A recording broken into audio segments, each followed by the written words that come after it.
Joseph preached an entire sermon from the grave. Listen to this. So I'm reading the Bible the other day, and I'm in Exodus 13. And this is when Moses just delivers Israel out of Egypt.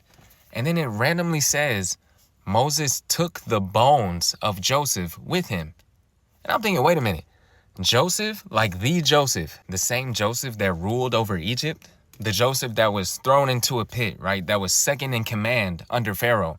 Why are we talking about his bones right now? He's been dead for hundreds of years before Moses even shows up. So I start digging. And when you go back to Genesis 50, right before Joseph dies, he tells the Israelites, God will surely visit you. And when he does, you must carry up my bones from here. Let's think about that. Joseph was the most powerful man in Egypt. He could have had the greatest Egyptian burial imaginable, but he refused it. Why? Because Joseph knew Egypt wasn't home. So now the question is, how did he know that? And the reason he knew is because God told Abraham all the way back in Genesis 15. So now we got to go back even further. God tells Abraham, your offspring will be sojourners in a land that is not theirs.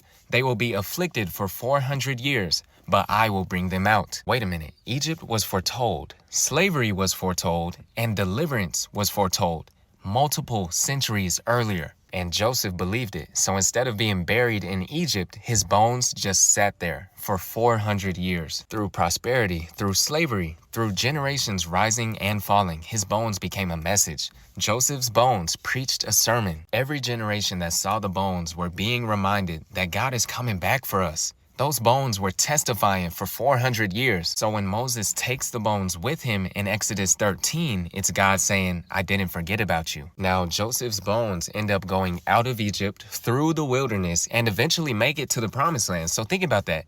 His bones experienced favor, oppression, deliverance, waiting, fulfillment. Literally the entire story of Israel in one dead man's bones. That's powerful. That's why when God shows up in scripture and says, I'm the God of Abraham, Isaac, and Jacob, he's saying, I'm that same God. I'm the same God that made that promise to Abraham. I'm the same God who Joseph trusted with his bones. I'm the same God who delivered Israel through Moses, and I'm that same God today, the God who keeps promises that last longer than our lifetimes. And that same relationship, that same favor he showed Joseph is available to you. God is the ancient king, the first king to ever exist, and he does not forget. Hey, my name is Zach. This is Net Worth. If you enjoyed this video, go ahead and drop a follow. Y'all have a blessed day.